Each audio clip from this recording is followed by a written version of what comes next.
Dynamite Dick Clifton, often referred to as the most killed outlaw in the American West, was a mysterious, relatively unknown outlaw who rode with some of the deadliest men that the Indian Territory had ever known, while at the same time constantly being tracked down by the West's most legendary lawmen. That's right, we're headed back to Oklahoma on this most recent DYN-O-MITE episode of Bloody Beaver Podcast.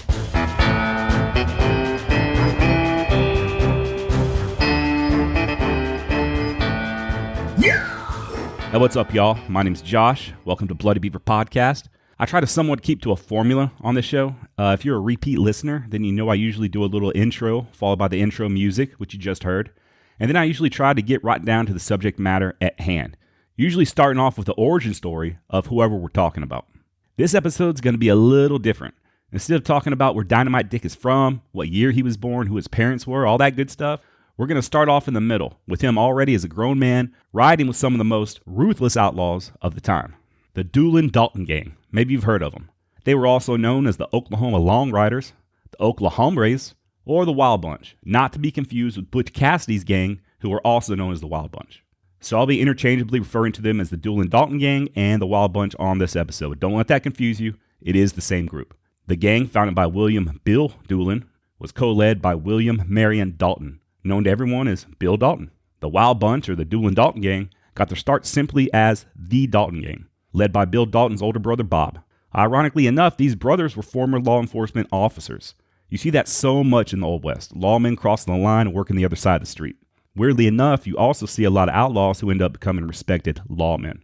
Older brother Frank Dalton was a deputy U.S. Marshal under Hanging Judge Parker, who we've discussed a couple of times already on previous episodes. Based out of Fort Smith, Arkansas, Frank Dalton was said to have been a very brave and capable lawman.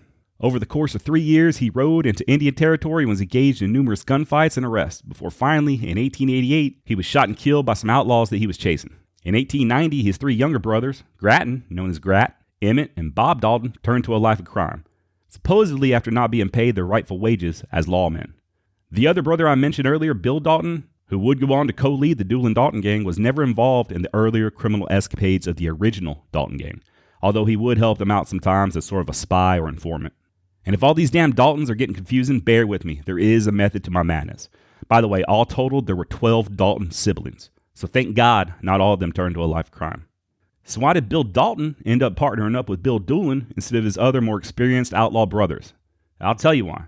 Grat, Emmett, and Bob Dalton, as well as fellow gang members Dick Broadwell and Bill Powers, got a little too ambitious and decided to rob two banks at the same time in broad daylight in Coffeyville, Kansas. They should have learned from the disastrous Northfield raid, where the James Younger gang basically met the same fate. And just like what happened in the Northfield raid, a citizen noticed what was going on and quickly spread word throughout the town that the banks were being robbed. Before long, the townspeople armed up and surrounded the banks. When the outlaws walked out of the bank, they were met with a hail of gunfire. They tried the back door, but like I said, they were surrounded. More gunfire coming from the rear. When the smoke cleared, the Dalton gang was no more. Grattan Dalton, Bob Dalton, Dick Broadwell, and Bill Powers all lay dead. The only survivor was Emmett Dalton, who was sentenced to life in prison. During the shootout, 4 civilians were also killed. So now what the hell is Bill Dalton going to do? He just lost 3 brothers in one fell swoop. Enter in Bill Doolin. He was a former Dalton gang member who either wasn't with him during the Coffeyville disaster, or some speculate that there was possibly a 6th man in the alley holding the horses for the getaway, and that man was Doolin, who happened to make a clean escape when the shit hit the fan. Either way, Bill Doolin and Bill Dalton teamed up and formed the Doolin-Dalton Gang and started recruiting a bunch of hard cases, one of which is our very own Dynamite Dick Clifton. Oh yeah, it's about time we get down to old Dynamite Dick. Other members of the gang went by colorful names such as Bitter Creek George Newcomb, also known as the Slaughter Kid, Charlie Pierce, Arkansas Tom Jones, Texas Jack Blake, Bill Radler, George Redbuck Waitman, Oliver Ole Yantis, and Little Dick West. And how unfortunate is that to be nicknamed Little Dick? And to add insult to injury, you're in the same gang with a guy named Dynamite Dick. And you know Dynamite Dick fucked with the dude. Hey Dick, do me a favor and toss me that saddle over there. Sure thing, boss, but did you want me to do it, or would you prefer Little Dick over there to handle it? I mean, he's not really used to handling heavy loads, if you know what I mean. And then Little Dick West would be like, look man, I told you 1,000 times, I don't have a little dick. It's of average size, damn it. The reason they call me Little Dick is because my first name's Richard, and I'm of small stature, okay? Fucking enough already. And then Dynamite would wink to the other gang members, be like, yeah, sure, I believe you. I totally believe you do not have a tiny, thumb-sized, newborn baby-like penis. That's totally not why they call you Little Dick. That's just me, speculating. No idea if any of that banter ever actually happened. If you haven't already figured it out, there's going to be a lot of dicks in this episode. And as such, because I have the sense of humor of an 8th grader, I'm going to make a lot of dick jokes. Moving forward. So, where did Dynamite Dick get his name? It may surprise you to know that Dick was not his last name. And Dynamite was definitely not his Christian name. No, his real name most likely was Charles Daniel Clifton. As far as the Dynamite nickname goes, there's 4 different stories as to how he got the handle. You see, old Dynamite was missing 3 fingers on one hand. It seems like he liked to play with explosives, but, maybe he wasn't too good at it. One story goes that he was playing with some dynamite caps as a child and one blew up in his hand, hence the missing fingers. Another story states that he was trying to blast open a safe during a train robbery, and that's how he lost his fingers. The third says that he lost those fingers during a gunfight. And the fourth goes that after months on the run, he was so excited to finally get to a brothel that he took the first girl that was available, a prostitute named Steel Trap Tammy.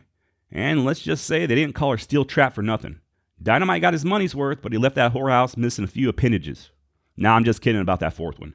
The first 3 I did not make up though, but still there's no for sure consensus on how he got the name Dynamite. He was most definitely missing 3 fingers though. This, amongst other wounds, would help law enforcement identify him later in his career. And the other guys, Texas Jack and Bitter Creek, they had cool nicknames too, I guess. But you can't beat Dynamite Dick. Although I'm sure he probably did beat his Dynamite Dick many a time on those lonely nights hiding out in the Badlands. Anyway, the reason I didn't start off this podcast with Dynamite's origin story, when and where he was born, who his parents were, what his childhood was like, etc., is because as far as I can tell, nobody knows. It's said he was already a wanted man before joining up with the Wild Bunch, having already done some robberies, cattle rustling, and safe cracking in Oklahoma territory.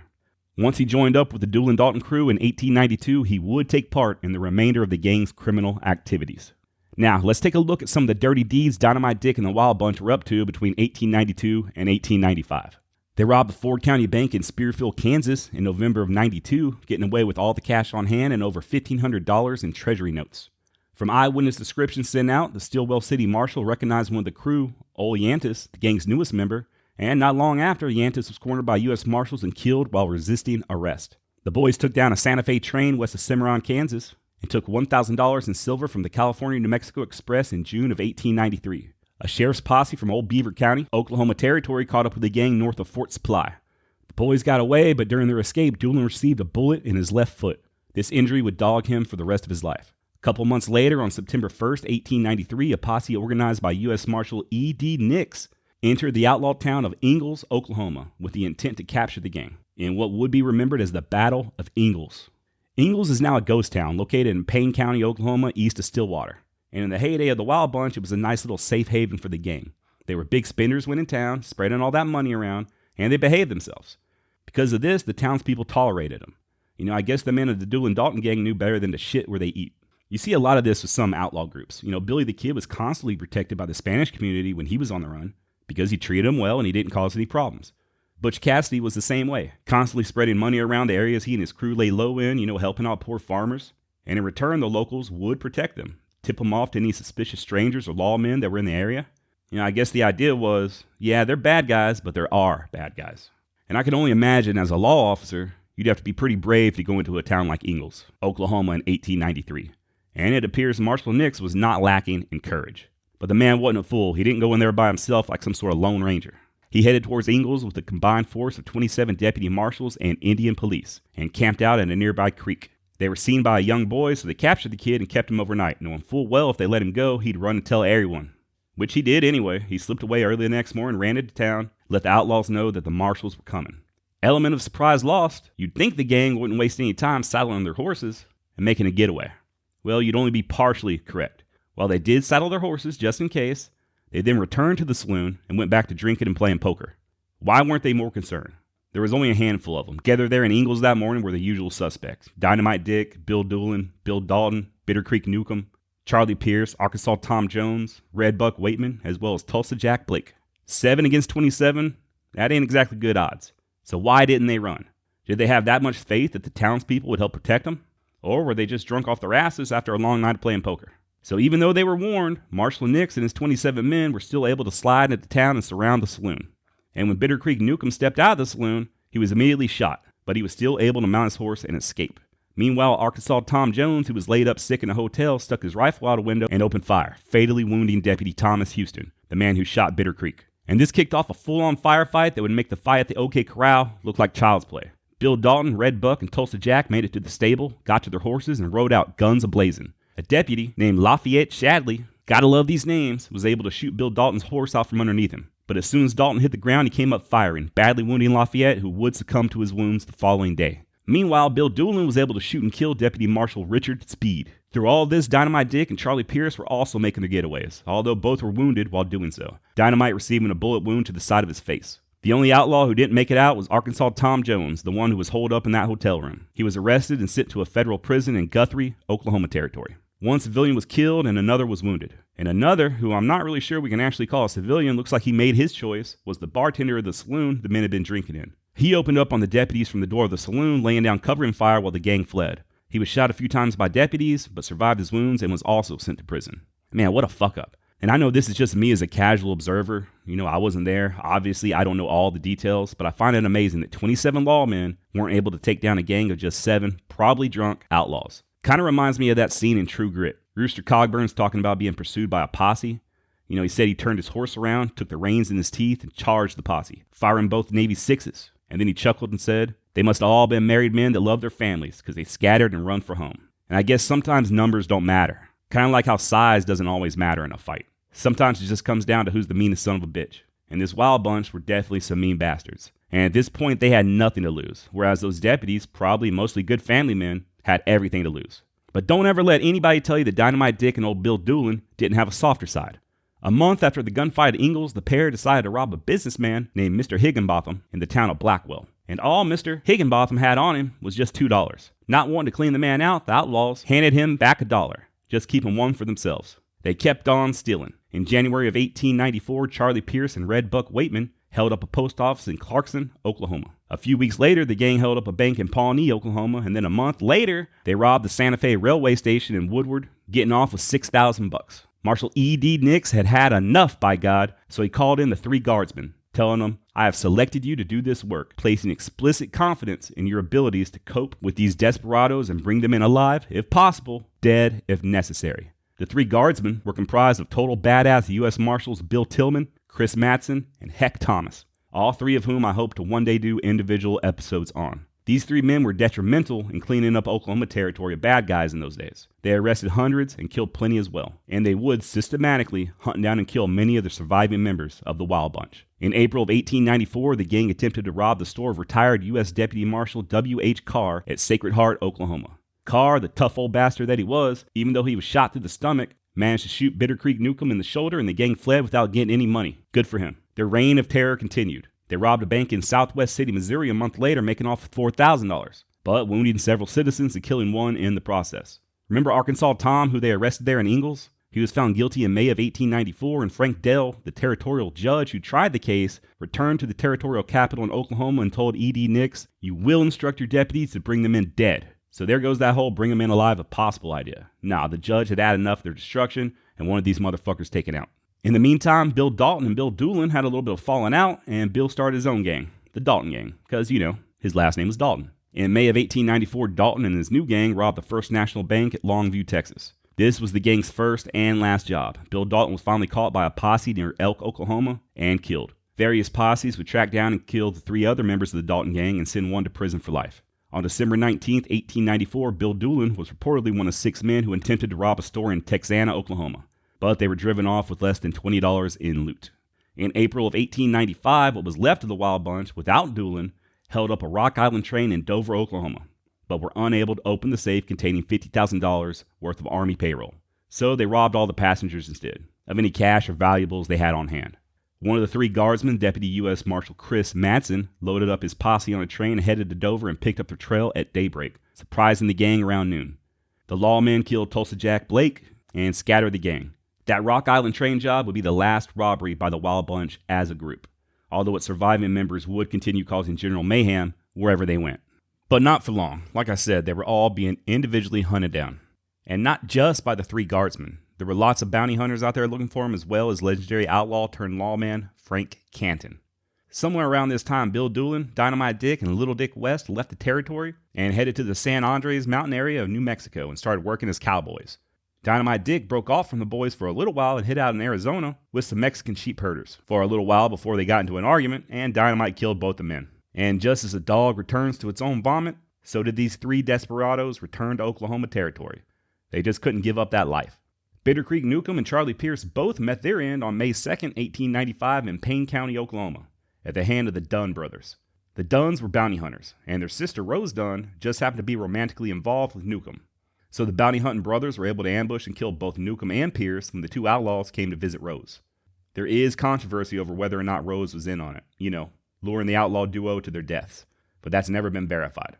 Little Bill Rader was shot and arrested by U.S. Marshal Bill Tillman in September of 1895 and sentenced to prison, but would end up receiving a compassionate release years later due to old wounds and died in 1904. See, they're still working down the list, but they haven't gotten to wily old Dynamite Dick Clifton just yet. Law enforcement did track him to New Mexico, but they failed to catch up with him. And now he's back in the territory, playing a very dangerous game of cat and mouse. On January 5th, 1896, Marshal Tillman arrested Bill Doolin at Eureka Springs, Arkansas, and hauled his ass to jail in Guthrie, Oklahoma. At first glance, Bill Doolin was only a shadow of what he once was. I mentioned before that he was suffering from that bullet wound to his foot, but at the time of his arrest, he had severe rheumatism in his legs and was described as looking gaunt and had to walk with a cane. Wasn't much longer after that Dynamite Dick himself got arrested in Paris, Texas. Not Paris, France. Yes, we do have our own little Paris here in Tejas. Voulez-vous coucher avec moi, y'all? Dick got pinched, that sounds painful, trying to smuggle whiskey into Oklahoma territory to sell to the natives. At first, he tried passing himself off with the alias Dan Wiley. But the way they were able to positively identify him, obviously other than those missing fingers, was a scar about the size of a $50 piece on his neck, where he got shot during that fight at Ingalls. Deputy Frank Canton arrived and rearrested Dynamite Dick and put him in the same jailhouse in Guthrie that housed his friend Bill Doolin. By the way, Frank Canton's name was actually Josiah Horner. He was a bank robber and killer from Texas who escaped custody from the Texas Rangers, fled the state, changed his name, and sort of reinvented himself as a lawman, and a highly respected lawman at that.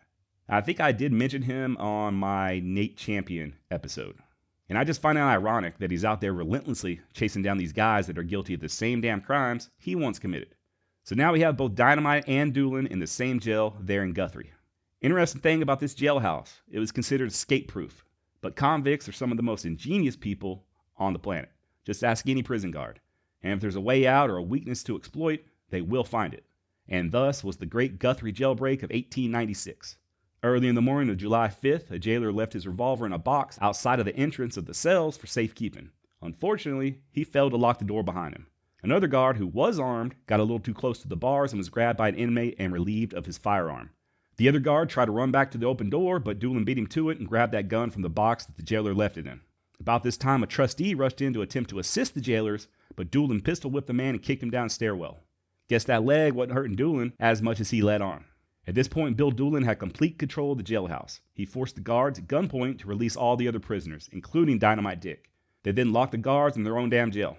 All total, 14 prisoners escaped that day. The other 35 opted to stay and take their chances in court. Doolin wouldn't last too long as a free man. He stupidly went to his mother-in-law's place where his wife and children were staying. And in a bold move on his part, had his mother-in-law deliver the pistol he stole back to the guard with a note saying, "I thank you, Joe, very much for the use of the gun, and will pay you for its use as soon as I strike a job." The balls on this guy. Also, he probably could have chosen a less obvious hideout. Let this be a lesson. If you ever find yourself as a fugitive from the law, do not go to your mama's house or your girlfriend's house, or your girlfriend's mama's house. That's obviously going to be some of the first places they're going to look for you. On August 24th, U.S. Marshal Heck Thomas and his men had Doolin surrounded. Doolin heard a noise outside and went to investigate with his rifle in hand. Once Doolin was out in the open, Marshal Thomas yelled for him to throw up his hands. Instead, Bill started firing his rifle blindly into the night at the sound of the voice. His rifle fire was met with a blast from an 8-gauge shotgun to the chest, the balls ripping him apart and ending his outlaw career for good. And if you're not familiar with shotgun gauges, the smaller the number, the more powerful they are. For instance, most people go bird hunting with 20 gauges. 12 gauges are what you see cops use, the classic pump action. Or sometimes people go deer hunting with 12 gauges loaded with buckshot or slugs. But an 8 gauge? Bro, I've never shot an 8 gauge shotgun, but I can only imagine it must kick like a mule. And I don't see anyone surviving a direct shot to the chest with such a load. There's a picture of Bill Doolin after he was killed with his shirt off, and I count like 13 to 15 holes about the size of quarters from one shoulder to the other, all across his chest. He had to have died instantly. Do a Google image search for Bill Doolin dead, and you'll see what I'm talking about. It's very graphic, though, so be warned. By October of 1896, the Kansas City Journal reported that Heck Thomas was fast on Dynamite Dick's trail. And Canton was out there looking for him as well. The walls were closing in. These Wild Bunch guys, I imagine them sort of like Lucky Ned Pepper Gang from the True Grit remake. The actor that played Ned Pepper did such a good job, and so did the makeup and wardrobe crew. He looks tired, haggard, that look somebody gets when they're prematurely aged. Just the years of constantly being on the run, constantly hiding out, looking over your shoulder, not being able to trust anybody. It has to take a toll on a man. Also at this point, Dynamite Dick and Little Dick West had teamed up. Probably much to Little Dick's annoyance. For some reason, I imagine it like Fun with Dick and Jane, only fun with Dick and Dick, with Dynamite constantly making tiny dick jokes at West's expense. Hey West, is that a Tic Tac in your pocket, or you just happy to see me? They eventually hooked up with the Jennings Gang. Al Jennings is a pretty interesting guy himself. Got to do an episode on him one day. He was a former lawyer, a prosecutor, who became disenfranchised with the legal system and turned outlaw with his brother, who was also a lawyer. And these guys were not very good at being outlaws, and eventually they all kind of went their separate ways.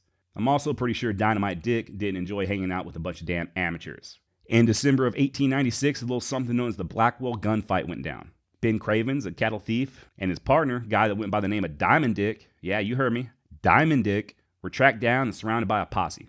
The gunfight that ensued caused Diamond Dick to meet his maker and severely wounded Cravens, who was arrested. I'd like to point out, as far as from what I've read, I've never seen any connection with Cravens being a member of the Doolin-Dalton gang or having, any connection there at all. I think he was just kind of a small-time cattle rustler, but I could be wrong. So anyway, this dead Diamond Dick guy, weirdly enough, also had a few fingers missing. And upon noticing those missing fingers, the posse was convinced they had killed the infamous Dynamite Dick, our Dick. To further confuse matters, if you look at Dynamite Dick Clifton's Wikipedia page, we all know how trustworthy that site is.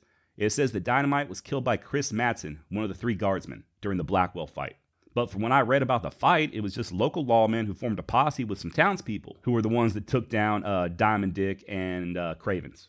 I don't believe that Chris Matson was even on the scene. When I did a Google search for Chris Matson and Dynamite Dick, I wasn't able to find anything other than, the Wikipedia page that made that claim. Some people, including me, are inclined to believe that Chris Matson did not kill Dynamite Dick in 96, and that the man that was killed there with Cravens was not our Dick. Fact of the matter is, a lot of people claim to have killed Dynamite Dick Clifton. He's sometimes referred to as the most killed outlaw of the American West. Towards the end of his career, the man had a bounty of $3,500 on his head. $3,500 in 1897 is the equivalent of over $100,000 in today's money. So if you were walking around with 3 fingers missing in Oklahoma at this time, it would behoove you to keep your hands in your damn pockets. Play a little pocket pool and stay cool would have been my motto. The dumber of the bounty hunters would show up at the marshal's office with a bullet-riddled body, claiming it to be that of Dynamite Dick, only the corpse in question would have all 10 fingers.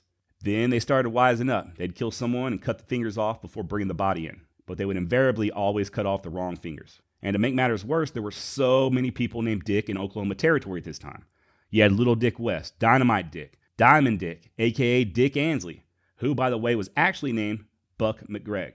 Either way, so many dicks and so little time. It's like it was raining dicks in Oklahoma in the 1890s. It's probably why them boys in Oklahoma are like they are nowadays.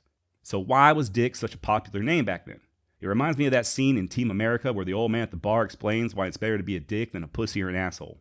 He says, there's 3 kinds of people: dicks, pussies, and assholes. Pussies think everybody can just get along, and dicks just want to fuck all the time without thinking it through.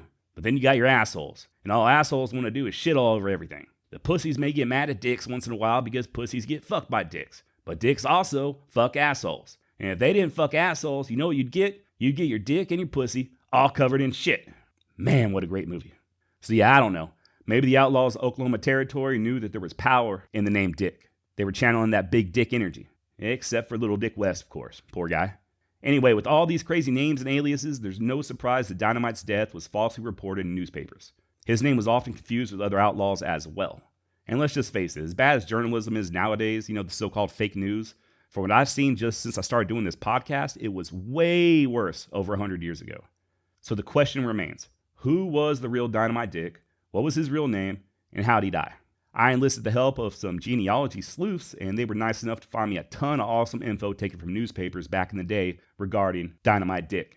If you'll indulge me, I'll read a few. It won't take long, but it will shed some light on my conclusions when it comes to Dynamite Dick, who I think he really was, and how and when I believe he actually met his demise. The Ponca City Democrat reported on July 2nd, 1896, Dick Clifton, alias Dan Wiley, alias Dynamite Dick, is a notorious outlaw, the last of the Dalton gang that took part in the bandit fight at Ingalls in 1893. Last year, when Outlaws Slaughter Kid, and then, that was Bitter Creek Newcomb's other nickname, and Charles Pierce were killed, the impression was that Pierce was the real Dynamite Dick. But such is not the case. Ever since February of 1894, Clifton has been chased by Deputy F.M. Canton of Pawnee District, to whom all credit is due for his capture. The outlaw was pulled at Rush Springs, Chickasaw Nation, February 1st on the charge of selling whiskey to Indians. Previous to that time, he had been tracked from the Triangle Country and backed by Deputy Canton. A reward of $2,000 was offered for Clifton's capture, and Marshal Shep Williams of the Paris District claimed all the credit and reward for the capture. Dynamite Dick is charged with killing Tom Watson in Osage Country. He was also rearrested by Deputy Canton on the charge of killing Deputies Houston, Speed, and Shadley in the Ingalls battle. In Commissioner Thomas's court, the outlaw was fully identified as Diamond Dick and was committed to federal jail. So you see right there, they've got him pegged as both Dynamite Dick and Diamond Dick. So no wonder, that posse thought they killed Dynamite when they really killed Diamond. The Springfield Leader and Press reported on June 22nd, 1896, Marshal Frank M. Canton of Pawnee, Oklahoma, arrested and put in jail Dynamite Dick, a notorious member of the Dalton gang, on Saturday.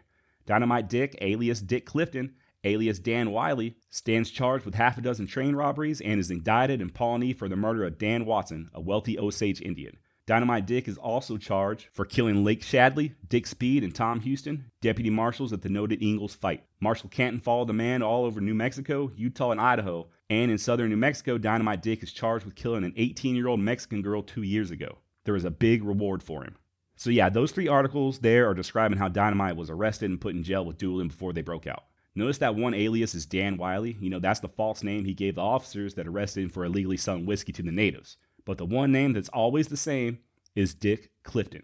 And then, after the jailbreak, an article from the Lincoln, Nebraska State Journal on December 5th, 1896 reads, "A manhunt that has been in progress since last September, when Bill Doolin and Dick Donaldson, aka Dynamite Dick, escaped from Guthrie Jail, ended in an encounter today near Kildare, in which Dynamite Dick was killed and Ben Cravens, another member of the gang outlaws, was wounded. The pursuing posse came upon the two unexpectedly near Kildare at 8 o'clock in the morning and opened fire. Dynamite Dick was shot and mortally wounded, and Cravens surrendered after receiving a shot in the right arm. There are rewards aggregating $1,000 for the capture of Dynamite Dick, who is guilty of half a dozen murders, and $300 is offered for the arrest of Craven. The prisoner and the corpse will be taken to Guthrie by Deputy Marshal Cox and his deputies who made the capture. It is hinted that Cravens, being tired of the chase, had given information of his chief's movements and was to be dealt with lightly. The death of Dynamite Dick removes the last of the gang of desperados that have terrorized the settlers in this territory since its first settlement." So in this article, he's mentioned as going by the alias of Dick Donaldson. There's no mention of Dick Ansley or Dick Clifton. And also note that there's no mention of U.S. Marshal Chris Matson, whom Wikipedia claims killed Dynamite Dick. The next article from the Kansas City Weekly reported on December 8th, 1896, Dynamite Dick, whose real name was Dick Clifton, was one of the most notorious outlaws in the Southwest, having been a member of both the Doolin and Dalton gangs. He was one of the 15 prisoners who escaped from federal jail at Guthrie last July under the leadership of Bill Doolin, being under indictment for murder in the Ingalls fight. He was known to have murdered 8 men and is suspected of many other crimes. Dynamite Dick was one of the most daring of the Doolin band, and when the leader had a dangerous job to do, Dynamite Dick was always next in authority. He joined Bill Doolin in 1893 at a Katy train robbery in the Chickasaw Nation and was at the Cushing, Oklahoma territory bank robbery and a number of other robberies in the territory. He was with the band at the bank robbery at Southwest City, Missouri. He is the last of the Doolin band. So, this article is once again alluding to the fight at Blackwell where Cravens was captured and Dick Ansley, a.k.a. Diamond Dick, a.k.a. Buck McGregg, was killed. So they're still maintaining that Diamond Dick was our Dynamite Dick. A report by the Lawrence Gazette on December 24th, 1896 reads, "The outlaw killed at Blackwell 2 weeks ago has been identified for the 4th time, this time as Buck McGregg of Lincoln County, by Mrs. McGregg, his mother, and officers of Lincoln County. Yet the men who killed him insist that it is Dynamite Dick and claim the government reward of $3,500. So, okay, there you have it. Diamond Dick, a.k.a. Dick Ansley, was positively identified by his own mother as Buck McGregg. He was not our Dynamite Dick. To further drive this point home, when Marshal Nix first saw McGregg's body, his immediate reaction was to say, "That is not Dynamite Dick." An article from the Okeen Eagle dated December 25th, 1896 reads, "The killing of Bill Rader, alias Dynamite Dick, Clifton McCrae and Skeeter Dick remind some of our businessmen that they have seen the noted outlaw in Ponca County and had dealings with him. Anyone ever seeing Bill could not forget him. He was minus 3 fingers on one hand and one on the other. Okay, so we know for sure that Dynamite Dick was not Bill Radler. When this article was written in 1896, Radler was in prison and he wouldn't die until 1904. The Monroeville Breeze, man, these newspaper guys were really creative with the names of their papers back in the day. This paper was out of Indiana. They reported on November 11th, 1897, that Charles Clifton, alias Dynamite Dick, the notorious outlaw and leader of a band of bank and train robbers, was killed at the house of Sid Williams, 15 miles west of Chakotah, Indian Territory, by Deputy Marshals Lawson and Busey. The officers were in waiting, and when Dynamite Dick arrived, called on him to surrender. His answer was a rifle shot. The officers opened fire, shooting the desperado 15 times and killing him instantly. So, this is me talking now. After he was allegedly killed in 1896, newspapers are still reporting him getting killed again in 97. The Argos Reflector out of Indiana reports on November 25th, 1897, saying this: Dynamite Dick, alias Charlie Clifton, is dead. He was killed after a desperate fight with deputies 15 miles west of Chakotah Sunday evening. So I do believe that this is probably the case. The most detailed account that I could find of how he was killed goes like this. U.S. Deputy Marshals George Lawson and W.H. Busey located Dynamite's hideout on a farm near Chakotah, Oklahoma. Surprising the outlaw on the trail, the marshals called for Clifton's surrender. He refused, went for his guns, and the deputies opened fire. A bullet from Lawson's rifle broke Dynamite's arm and knocked him out of the saddle, but Clifton was still able to escape through the brush. Tracking the outlaw, the lawmen discovered Clifton in a remote, forest-sheltered cabin, where he took shelter with a Native American lady and a young boy, possibly attempting to use them as a shield or, as hostages. Eventually, I don't know, maybe his conscience got the better of him, but he did let the woman and child go. Shortly before the sun went down, just like a cornered wild animal, Dynamite Dick burst out of the cabin door, firing as best as he could with just his one good arm. Turns out that wasn't good enough. The lawmen cut Dynamite down before he could make it back into the woods, and Clifton would die just a few minutes later. His body was taken to nearby Muskogee, Oklahoma, and buried in an unmarked grave. Dynamite Dick blew his last load. And supposedly the reward money was paid out to U.S. Deputy Marshal Lawson. And also, just to reinforce why I believe Dynamite Dick was actually Charles Daniel Clifton, when he was arrested in Paris, Texas for trying to smuggle whiskey into the territory, Deputy Canton showed up there because he had just previously visited Pauls Valley, Oklahoma, where it was rumored that Dynamite had recently been to see his mother. I did a little bit of digging, and I found a grave in Garvin County, Oklahoma, where Pauls Valley is located, for an Elizabeth Harper Clifton, wife of James, who was born in 1827 and died in 1920. There were other Cliftons buried there as well. So we know Dynamite was supposedly in Pauls Valley to visit his mother. I was able to verify there were Cliftons living in Pauls Valley during this time. Whether or not the Elizabeth Harper Clifton was his mother or a relative of his, I don't know. If I still had an Ancestry.com account and the time, maybe I would somehow try to piece the puzzle together. As far as when Charles Daniel Clifton, aka Dynamite Dick, was born, that's anybody's guess. Wikipedia lists 1865, but that's purely speculation. Although probably not too far off. Judging by his picture and, the general age of the guys he ran with, I'd say he was probably born sometime in the late 1850s to the early 1860s. So he was probably somewhere between 34 and 40 at the time of his death. But I'm sure after a life of so much crime and violence and constantly being hunted down, he felt much, much older. So there you have it, folks. A few weeks ago, I had never even heard of Dynamite Dick. Just goes to show that there's a story to be told even with the most obscure outlaws of the Old West. And I personally thought this was one hell of an interesting story. Hope you did too. Little Dick West, God bless him, was finally tracked down by U.S. Marshal Chris Matson in Guthrie, Oklahoma on April 19th, 1898. They got into a gunfight and Deputy Matson won. Little Dick's last words were, it's not that small. Nah, just kidding. I don't know what his last words were, or if he had any. But he was killed by Chris Matson in 1898. Dalton, the only surviving member of that disastrous double bank robbery in Coffeyville, Kansas, was pardoned after only 14 years in prison. He moved to California, dabbled in acting, and became a real estate agent. He actually portrayed himself in a movie called Beyond the Law in 1919. He passed away in Los Angeles, California in 1937 at the age of 66. Okay, I do have a few corrections to make, 3 of them having to do with my Quona Parker episode number 6. It was brought to my attention that the Comanche medicine man, Isate, whose name loosely translates to coyote vagina, did not receive that name until after the botched attack on Adobe Walls. Also, I mentioned in that episode that Stephen F. Austin settled in Nacogdoches when he arrived in Texas. He did not. He actually established his home and headquarters in San Felipe, Texas. In that same episode, I horribly butchered the traditional name of the Comanche. I kept referring to them as Nermina. And I believe, and I'm probably still getting it wrong, but I believe it's pronounced Numina. It was also brought to my attention that on the Bat Masterson episode, I referred to Ed Masterson as Bat's little brother. This is incorrect. Ed was actually 1 year older than Bat. So if y'all hear me say anything that's not factually correct, please don't hesitate to bring it to my attention. I got a really cool email from a Baptist minister, of all people, saying that he really likes the podcast. So suck on that, Satan. Bloody Beaver Podcast now has the power of the Lord on our side. Praise Jesus. Thanks for listening, preacher, and thanks for reaching out. And thank all of you for continuing to listen and send in emails and comments. I recently broke over 400 subscribers on YouTube, and that blows my mind.